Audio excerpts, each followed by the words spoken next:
www.andrewmarkmusic.com.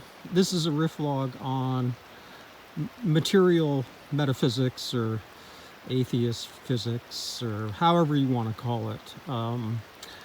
I will start this, preface it by just saying, if non-theism is true, if atheists are correct, I have no quarrel with that. You know, if God doesn't exist, God doesn't exist. What's anybody going to do about that? People have to come to terms with that in their own way. Of course, a lot of people turn to religiosity and have that as an opiate, as one famous Jewish person said.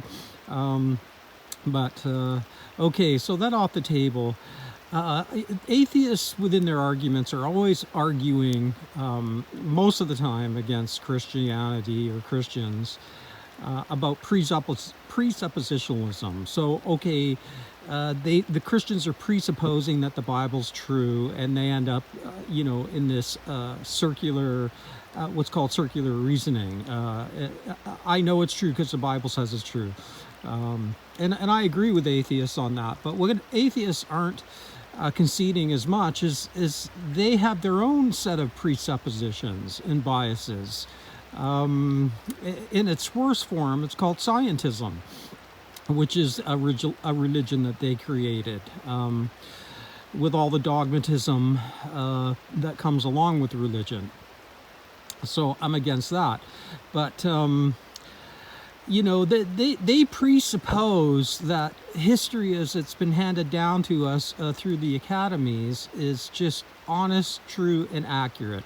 It's a fair, innocent representation of what's happened in the past, and that is their presupposition. And that could be entirely false. And this comes down then to a matter of trust. Who do you trust? I mean, right now I trust the University of Alaska because they put out an honest assessment of Building 7. The other academies in the world, don't see why rational people would want to trust them. I'm not sure why atheists are trusting all these academies when it comes to the official story of 9/11. I did a 3-part series on this issue called, who can we trust in society? So I'll link that in the description, mistrust and distrust. And I think there's a difference between people who are honestly mistaken, misinformation, and people who are actually lying, disinformation. And then when you take disinformation and you put it in its structural form, you get professional liars. That could be the academies, that could be, it's definitely the media.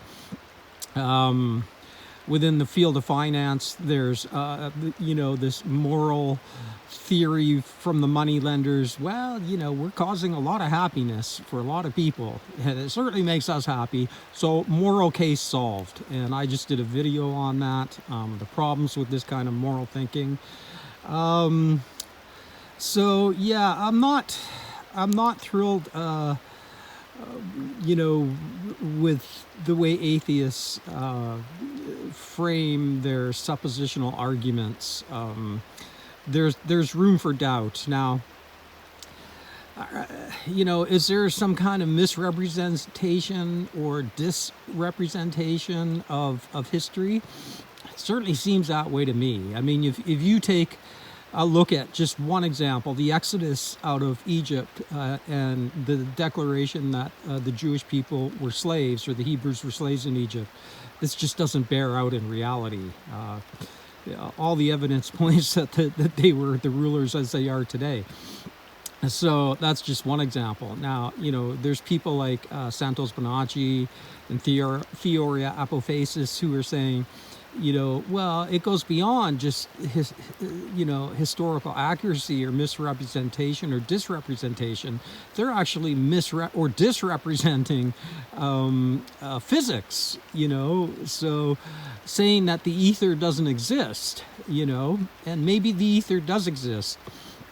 And so I don't know. I mean, but I'm just trying to make a point here about, materialism as it's espoused by atheists, that it suffers from some of the same problems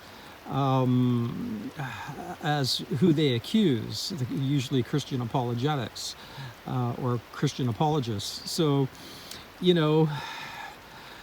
I'm not really finding a good reason that I should trust people, that I just, because it has this certain amount of history, that I should trust it.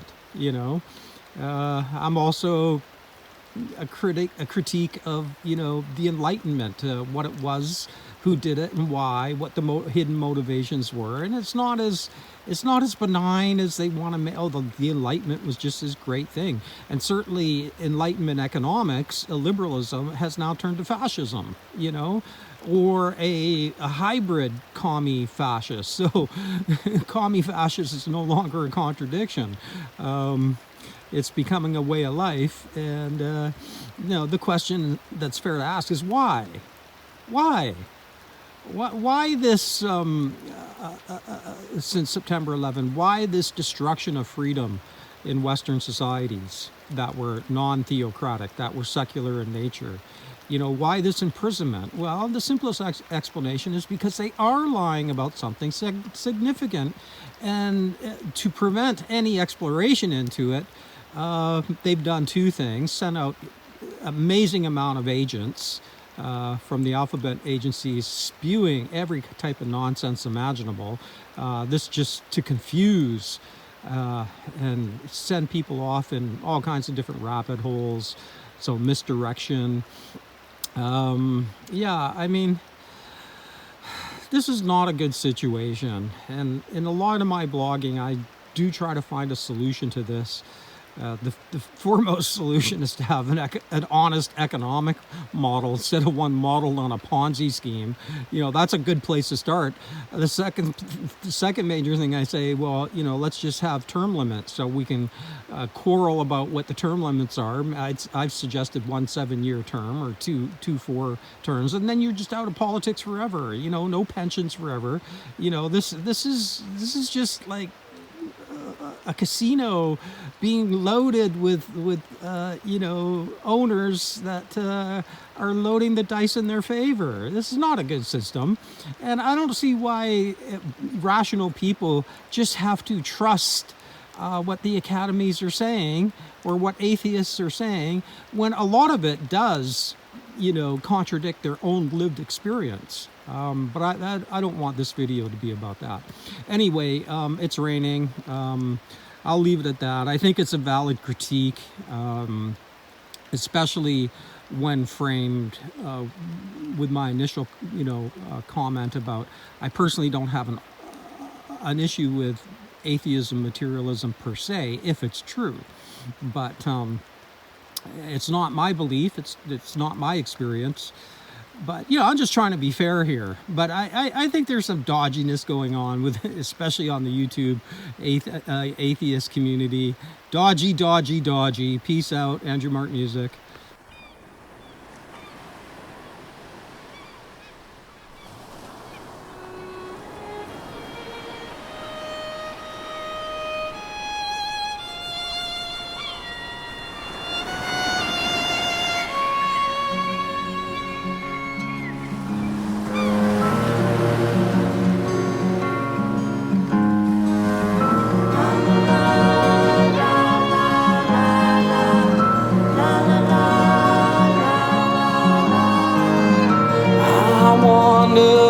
What's gone wrong? What's happened to our lives?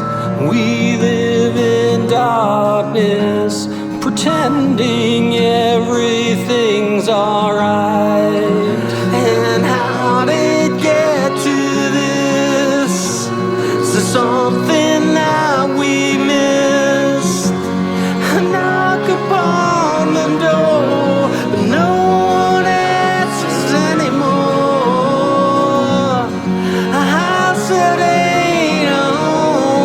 alone, living here alone.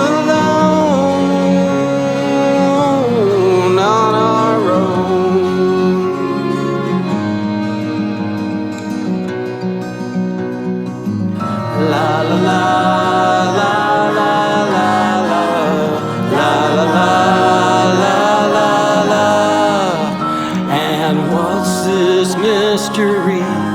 This miracle of gold dust traces. I see it in your eyes. It's written on the lines of your faces.